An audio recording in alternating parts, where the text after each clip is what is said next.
Ciao! And welcome back to our beautiful channel. I'm the podcast. This is a special introduction because it's actually been recorded a long time after the rest of what you're about to hear. But it's more of a disclaimer because when we recorded the video for the first time, the SD card corrupted and we lost all the footage. Luckily, we still have the audio, which you'll hear. But we wanted to maintain the original impressions and not build upon those. Yeah. So do not record everything. And so here it is. You see our faces now. You won't see them later. You will see them at the end, and maybe a bit in between. We'll see. Yep.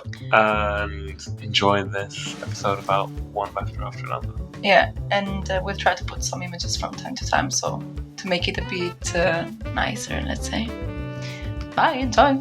Ciao. This week is a bit different to any other episode we've ever done because this time we're not diving into the past to watch a film that, say a film that came out a few years ago or many years ago, but this week it's a film that came out just in the last month. The 26th of September. Which is Paul Thomas Anderson's One Battle After Another, which, as is often the case with new releases, has gone right up to the top of the Letterboxds ranking. So at time of recording, it is in the top 250 and therefore is eligible to be spoken about on this podcast. I think right now it's 55th. Fifth. Yeah, right. Exactly. Just after Spider-Man Across the Spider-Verse and just before Stalker.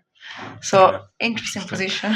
And I think it's not the first time. I think every year there's usually 2 or 3 films that shoot up to the top of the rankings. It was Dune 2 was first for a bit last year, and the year before there was, I think, Spider-Man Across the Spider-Verse that was also really high, and even I think the Batman with Robert Pattinson when it first came out went right up to the top.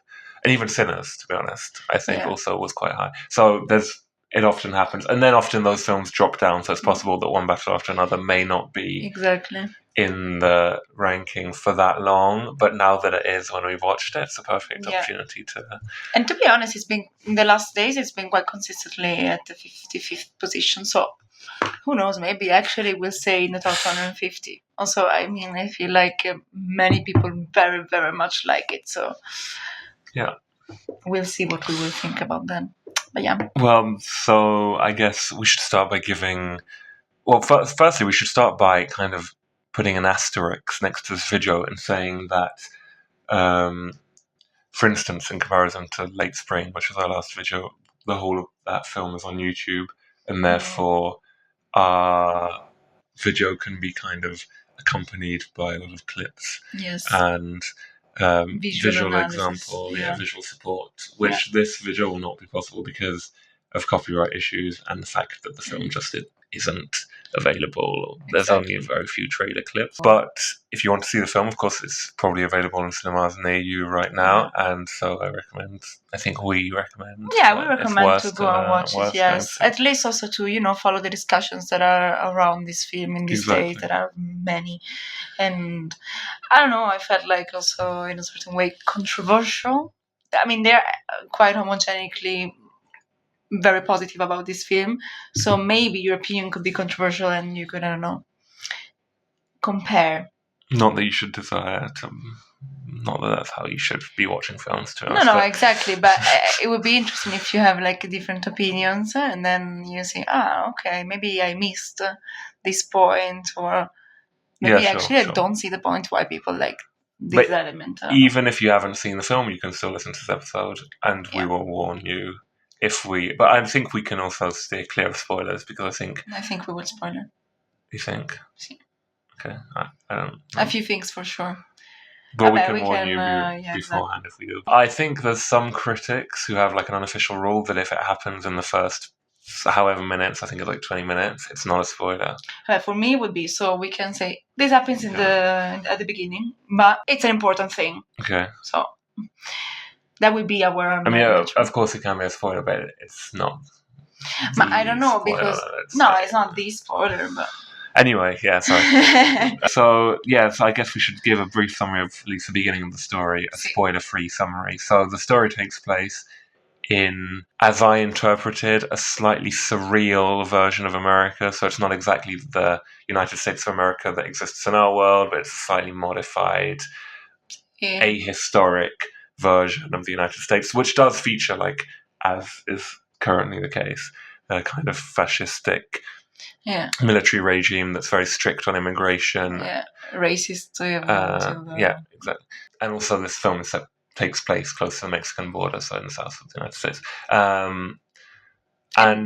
But yeah, as I say, it's kind of ahistoric in that it doesn't take place explicitly in the Trump period. No. And it takes place across 20 years, so it's not set in real American history, I'd say. And it features a fictional group of left-wing resistance called the French 75, of which many of our main characters are part of this group, and their objective is to kind of spark a revolution in across the United States to fight back against the fascist U.S. Army and U.S. immigration force, let's say.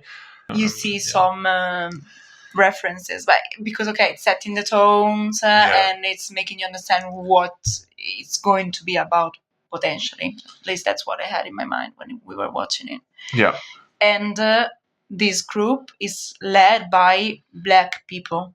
I think that's also very important because somehow I don't know if it opens, but one of the first scenes is, if not the first scene, is the French 75 going in an immigration camp. So you can see like the theme of racism is very much there.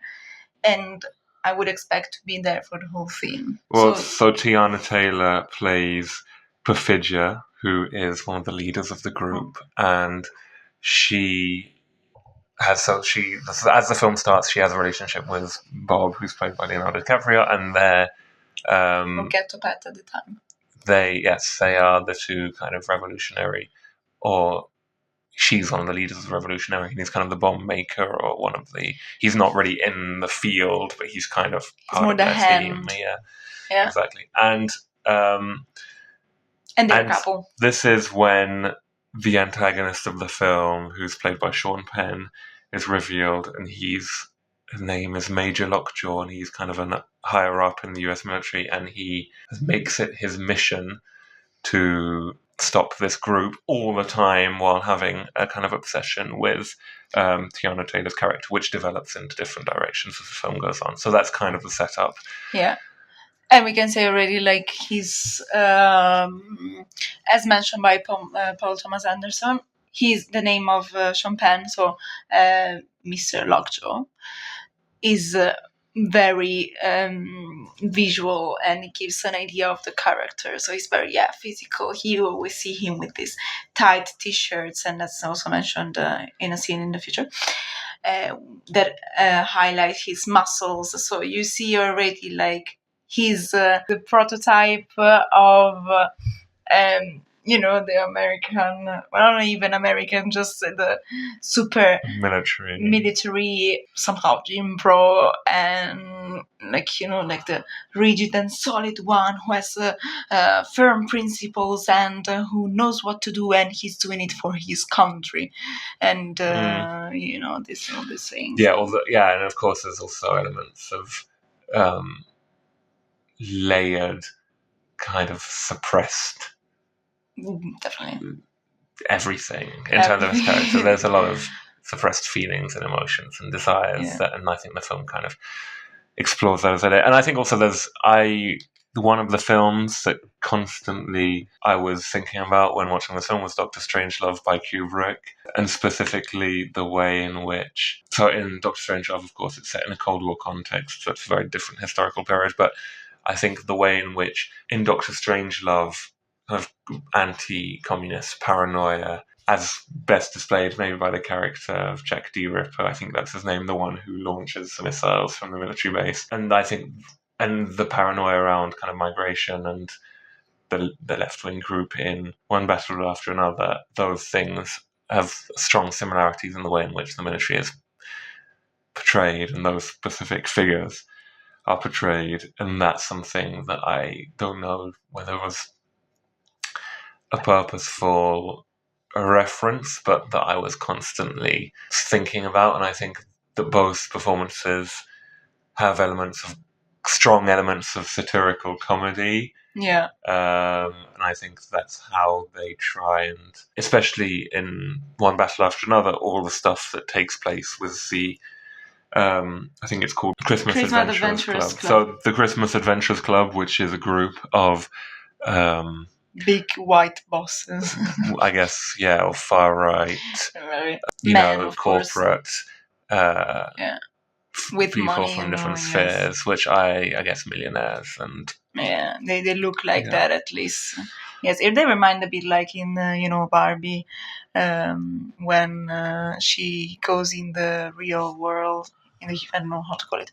Let's say the real world, and she meets the bosses of the Mattel, and she's like, "Why are you all men?"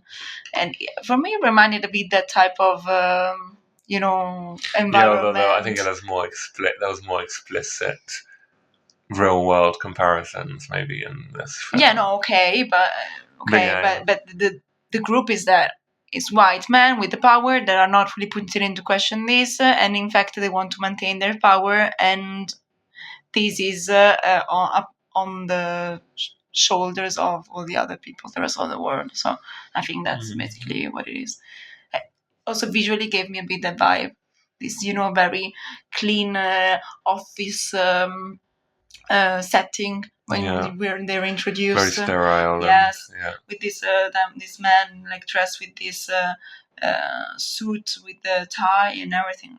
But for sure, they have a desire for kind of tradition and respectability, which is undercut by their utter kind of, how inane and banal and kind of idiotic and everything they kind of say are, all their standards are. I guess that's one of the comments the film makes. So for me, personally, as I maybe let some clue appear at the beginning of this video, I had some ideas at the beginning, both because it was and it is such a high-rated movie, that it just came out, but many people that I also can like the opinion of rated it very highly, like 5 out of 5, stuff like that.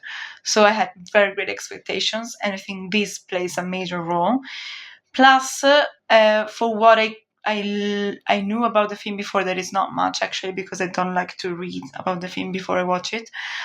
And together with the intro of the film, I thought it would have been a lot about, like revolution, I don't know, very politically intense, in a way that I was waiting to be carried into this world that I would have enjoyed very much. It didn't happen. It disappointed me throughout the film. There were some scenes that were very action movie, and I don't love that type of film. And the problem is mine at this point, because I didn't expect to see an action movie. Nobody told me, oh yes, this is not, so it's just what I expected. But that's not my type of thing. And it reminded me a lot of Fast and Furious in some moments, of course, with like greater usage of camera and of even the editing. And it's more serious, evidently. And the purpose is much different. And I'm not talking about the content, just the action in some moments with these cars, and I come here to kill you, and you have to be tense because maybe I'm going to kill you, I'm following you, I'm chasing you. And it's a type of thing that for me it can work for a few minutes. I think it lasted a bit too long. I think half an hour or something like that was dedicated to this process that was also mixed with beautiful camera shots. The street, like close-ups to the highway when they were running with their cars. This I could see some ability in using the camera and in the direction. But it reminded me a bit too much of certain types of films that I didn't expect in this case.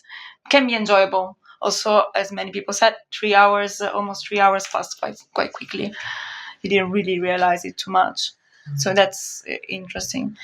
They said at the beginning, so I was a bit disappointed when we came out of the cinema. But then the more I was researching a bit, the more I could appreciate some things more and more. or I thought, okay, maybe I didn't really understand, or I misinterpreted some aspects. So let's say that with time I started to like it a bit more. Still not my favorite thing, still not my thing 100%, but I can like the intention of portraying different parts of our society with their contradictions and their fallacies. So I think that's it. And together with some parts that for me weren't developed enough, especially some characters.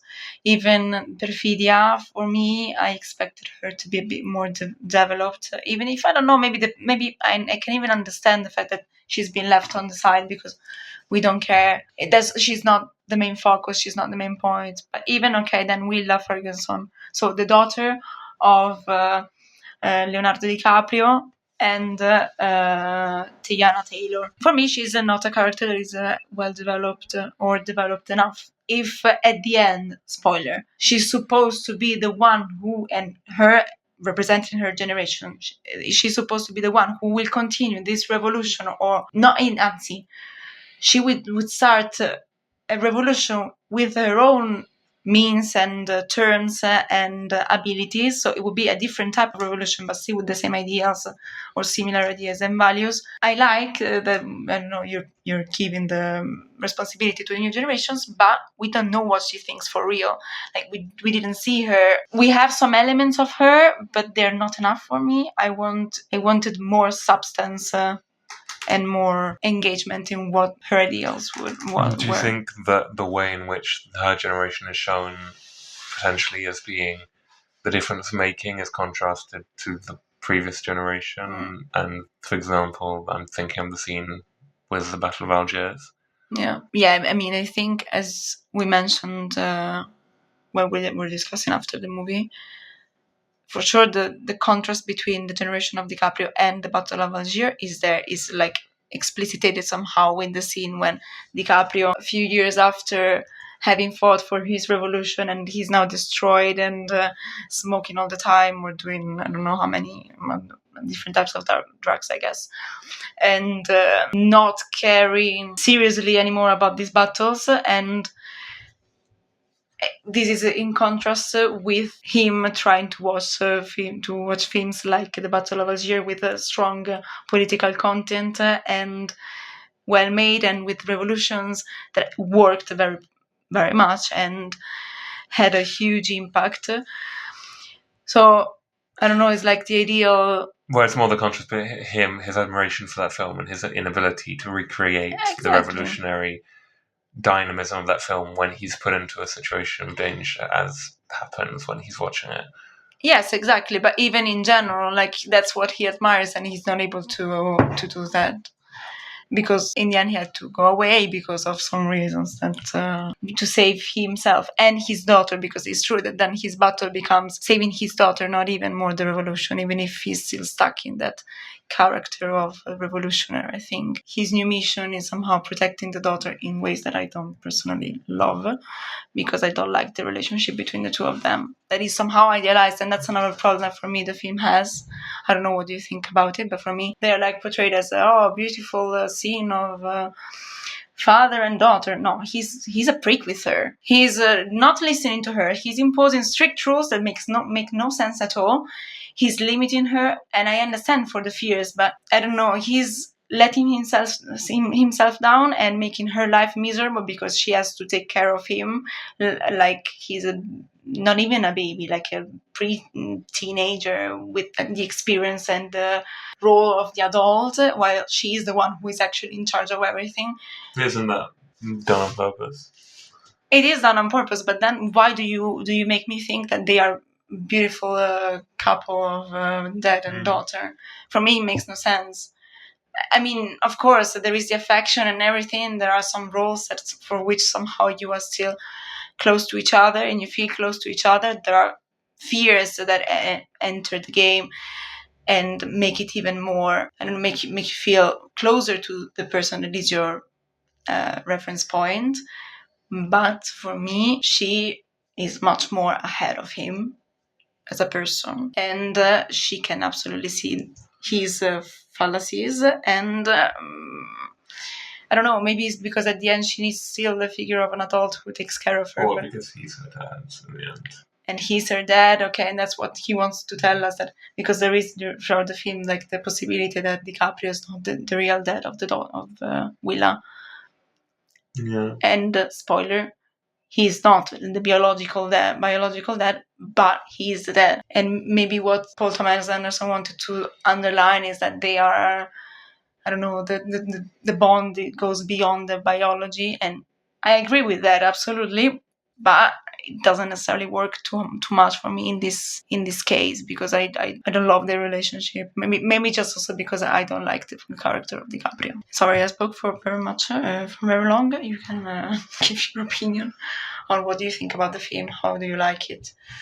Well, I think that the issue I have with the film is that I don't think it necessarily achieves any of the different... I think it tries to be many things, and by it trying to be many things, it doesn't become any one of them fully, and doesn't achieve any one of the potential goals, or it doesn't become any one of the films it could be. That's just my feeling, though. Maybe for some people it worked completely and really satisfied them in terms of what they wanted to see. But for me, I think you have, firstly, the kind of catharsis of the story between a father and his daughter, so let's take that story away from all the political context. The story, it's a classical story of a father trying to find his daughter and vice versa. And for me, that story doesn't work. And by the end of the film, when the ending happens, or when different things happen throughout the film, I wasn't feeling emotionally connected, because you don't have enough time, I think, to, as you say, the bond between them doesn't seem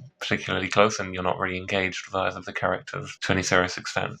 So for me, that using that catharsis against a political background, for me, didn't work. And so that's like the first thing the film could be. And the second thing the film could be a satirical take on modern America, which is a timely intervention, I guess, because of the state of America right now. But for me, that, firstly, as I think we talked about off camera, the satirical elements undercut by the apparent seriousness of a lot of the scenes of the film. So you're never completely thrown into, while some scenes are extremely surreal and clearly not meant to be taken seriously, and it's a film that does have a few funny moments, it never completely delves into the world of comedy enough that you could class it as a flat-out comedy. It's still taking place, let's say, on a semi-serious plane. I don't think it either works as kind of that satire or that touching story, and I don't really think it works as a political film either, to that extent. Anyway, I think it doesn't really go far enough in its criticism. I think it kind of comes across as a bit of a mix match of different ideas. So I think it's very enjoyable watch, and I enjoyed the 2.5 hours, and I never kind of was looking at my watch or whatever. I was kind of concentrated on the film. Same. And engaged, and I laughed at some of the funny scenes, and I was engaged in some of the action scenes. But I think the overwhelming impression or frustration I had is that the film never goes from being good, as in enjoyable, to great, as in kind of meaningful and marking, at least in my perspective, or it didn't go in any of the directions that maybe it had to reach that level. And it's interesting because I think, to compare it to other films by Anderson, so I've only seen Magnolia, The Master, and There Will Be Blood, all of which are potentially much more serious films, and all of which are much more focused. And while I think that they're all better films than One Battle After Another, that was my feeling. I think they all succeed in telling their story better. I actually think One Battle After Another is maybe the most entertaining or watchable film. I mean, for sure, like, it's more accessible than There Will Be Blood or The Master. And then Magnolia is a lighter story, but also very long, quite slow at times. Whereas One Battle After Another is quite dynamic action editing that kind of keeps going, almost like Nolan-esque rhythm. Yeah.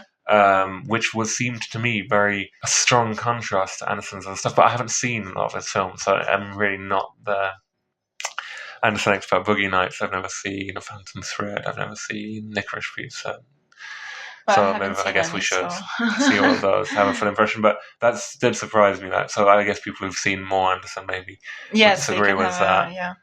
But whereas I think in The Master and There Will Be Light, they're quite brooding, contemplative films that are very, engaging, definitely, but a lot of work for the audience. I think One Battle After Another, you can almost kind of sit back and enjoy. It's not like a popcorn film per se, but it's kind of going in that direction. And that's not necessarily a bad thing, but I think that's just an interesting thing to note. For example, this is a Warner Bros. Film, and this year a few films of Warner Bros. Came out that have a same or similar pace, such as Sinners, Weapons, I don't know now any others that have come to my mind. But if you want, I feel like there are some similarities in terms of rhythm and how also they can be, I think, appealing for the audience to go to the cinema and watch them. Because somehow, even if you go to the cinema, you need a bit of, you don't need it, but I can see people wanting to go more, even because you have some, especially for long films, you have some rhythm that can make you want to stay there, and it's not making you look at the time, for example. Yeah, it's again that, as we spoke about 2 weeks ago, it's this thing of having to justify yourself. Yes, in a certain way, yes. And in fact, this is the film of Paul Thomas Anderson, which earned made the most money. Yeah, exactly. Yeah. So also that is interesting. But I think that's potentially the DiCaprio effect. I was reading about his films have never done badly at the box office. Basically, he always adds performance to films, regardless of directors. Blah blah. So I can see partly that. Yeah, sure. Yes. That and the fact he hasn't made a film in years before this. Yeah. And we have to say he did a great job. Him, Sean Penn. I would say one thing: the acting scene is actually very good. Willa, which we said is interpreted. I don't know if we said that. Chase Infinity is the actress. Benicio Toro. And it's basically her first feature-length film. Great job. I think she did a great job. Sean Penn, amazing. Benicio del Toro, I think, is my favorite character. He was... him I liked a lot because I think Anderson managed to combine the satirical and comical side, and together with the seriousness in Benicio del Toro's character, which is Sensei, in a very good way. I think that worked. Maybe in a bit of a classical way, because in the end he's, the wise man who is able to make jokes, but he's also solid in his principles, and he has the head and even the physical. I think the parts of the film with him in it are pretty good. I agree. Some of the best stuff. And I think also in terms of political terms, they are among the best, because you see the children that are somehow protected by them, that I guess they are illegally immigrated, or they were born there, but they couldn't stay there, so they were refugees-ish, and they were taking care of them. They were really trying to make the revolution. They even mentioned the Zapatista movement at some point. That together, because there is a scene when Benicio del Toro and DiCaprio at some point get separate ways before they get reunited again. And in that point, DiCaprio says, viva la revolución! And for me, that is a big contrast, because it's like... a condemnation, maybe. No, for me, it's like, okay, DiCaprio tries to play the game that they're actually seriously doing. Yeah, but I think that's probably done on purpose. See, of course. No, yes, exactly. It's a contrast that I can appreciate, because it gives me more details on DiCaprio's character and the intention of Paul Thomas Anderson that I might have misinterpreted a bit at the beginning.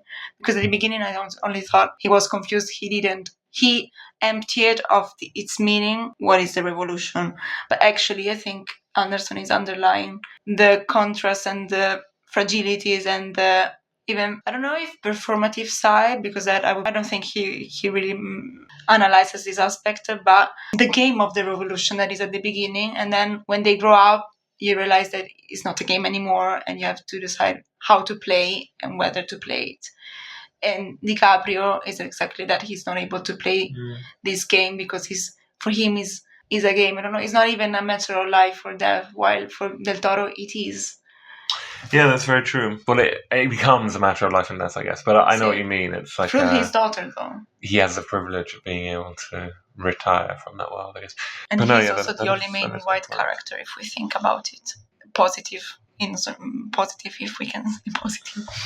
Let's say revolutionary white character.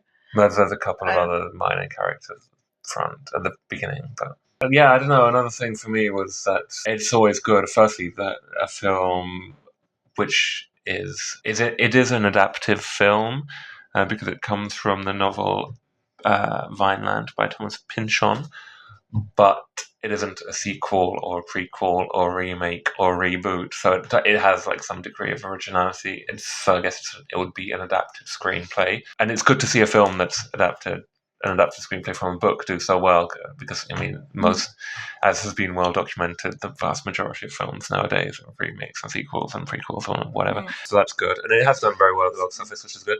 It's also good, I think, at this moment for a film that has a strongly critical perspective of the American right, and specifically the American government and its approach to immigration, the American military. And I think it is unambiguously critical, also of the police, for example.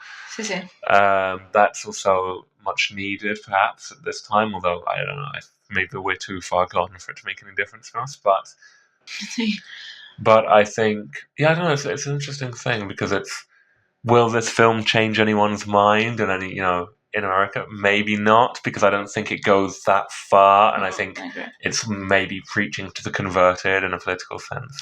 And I also have to say another thing. For me, I understand that you want to analyze, and because that's also somehow what happened, even because the book is based on the 60s, the 70s, and I can see the parallelism in the film.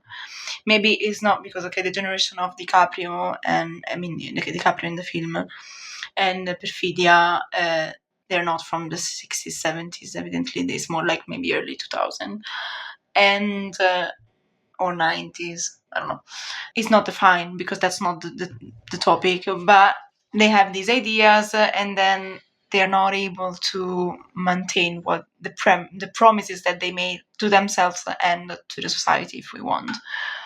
So I understand you want to analyze this because somehow you want to keep the complexity of both sides, if there are only two sides, but of the government and the military and the conservative side and the revolutionary and leftist side. But for me, I was also a bit disappointed because you didn't really give me, besides at the end with a couple of characters, you really didn't give me the revolutionaries looked a bit like, playing this game, but there is a game, or there is the desire of power in certain contexts or to make a difference, yes, but sometimes with the right tools, but then I got a bit lost for me. Yeah, although I think some of the criticisms were fair, because I think anyone who's ever been in a leftist context has met many people who are kind of unorganized and unable to...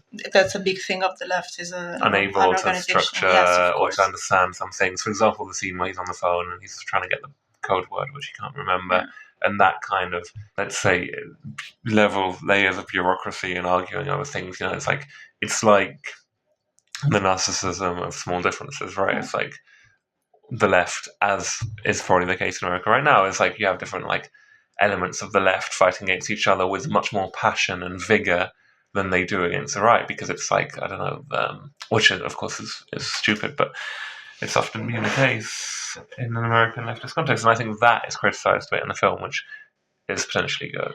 Yes, and I agree with that. But what I miss is the other side. I mean, maybe the other side is just Benicio del Toro and his political organization, because it's more structured, and I don't know, I feel like there is more political substance, while our main group is actually, I don't know, a bit lost in what they think they want, but then they solve themselves so easily in some moments, and I know that that's a part of the game and of the, in general, of these situations in real society. But I missed a bit the I don't know, like giving a proper value to what could be a revolution. That is not even necessarily, I don't even think that it could be achieved how they tried to do. Yeah, I know. You come away thinking there's something missing or something not quite right. It's not quite right. It's even in a certain way a bit a moderate position, because I'm telling you, yes, the far right is horrible, but the left is actually, they're also quite horrible. Besides Benicio del Toro. I don't know if horrible, but it's certainly misorganized and misguided. It's badly organized. But not only, because also, I mean, DiCaprio, throughout, since he became Bob Ferguson, then, to be honest, he's not a nice character. He let himself go. Yeah, but isn't that, I think that's not unreal. I don't perceive that as like... No, it's not unreal. It's real. But would you rather he was like idealized and rendered idyllic in some way? I don't think. No, but no, but him together with Perfidia, who, spoiler, is a rat, as they like to say. She reveals. I mean, she fucks up the whole group. Mm. For me, that was terrible. But okay, the only one is the woman who saves Will at the beginning, and she's. Okay, but I don't know. Is that so? I don't want to get bogged down in talking about the plot and what happens and doesn't happen, because I think that's uninteresting for people to listen to. But I do think, like, okay, is that so unrealistic in a sense? Or like... For me, everything is not real, but okay, it has some elements of reality. Or you want a criticism. Okay, what you're showing me is none of the two sides are worth existing how they exist. And I can understand, but I miss the part, for me, for how I see it politically. For me, is missing the part of, okay, but cavolo, if you get really organized, if you manage to get organized, you can obtain something. Even if it's small things, but some things you are achieving. And for me, that was missing. I think that's my point. Okay, maybe that's true, but I think that's... And by choosing to not show also this part, for me, you're trying to, I don't know, don't give for real a possibility to a revolution that doesn't have to be in that way. Even if actually at the end he's doing it with Willa, but we don't know what are the tools of Willa.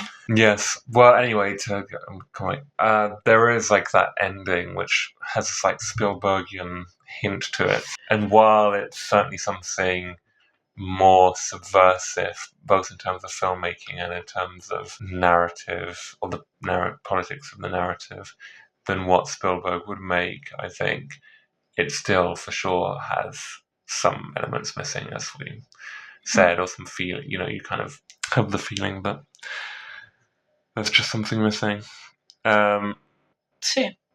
Yes, although I would be interested to watch more of Paul Thomas Anderson stuff. Yes, me too. And some people, for example, that we know who liked a lot this film also watched a lot of Paul Thomas Anderson. Maybe that also made an impact. Also, I have to say, soundtrack I very much liked. I think it was the perfect balance between comical and tense, creepy in some moments. I agree. It was effective. Yeah, it was very much. So good job to Johnny Greenwood. Yeah, the guitarist of the Radiohead. Just one thing I wanted to mention, that I mentioned also during the film. I want to go back to Sean Penn characters again, because also like his masculinity is very visible, and his toxic masculinity, if we want to use these terms, or this functional way to be male and to desire certain standards. It reminded me so much of Titane. And the figure of the dad in the second part of the film. And even if, of course, the fireman, yes. I mean, the dad of the missing son. And I don't know, I feel like you can see the fragility so much. It's so visible because of their desire of being these great, powerful, muscular men that are actually so fragile and just looking for approval by some people. Yeah, although there's obviously in Titane you're meant to sympathise a lot more with that character, and yes, in the end. Absolutely, yes. But it's the same type of masculinity. I don't know, this is like a portrayal of masculinity that has actually an effect in terms of giving a perspective of certain type of people. Okay. Hi again. Hi, we're back.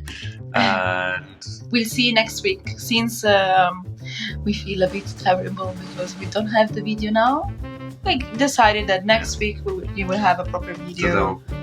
So not every 2 weeks, but next week. In this case, next week. Next Wednesday. See you next Wednesday. Yes. And we hope you enjoyed. And bye. Bye.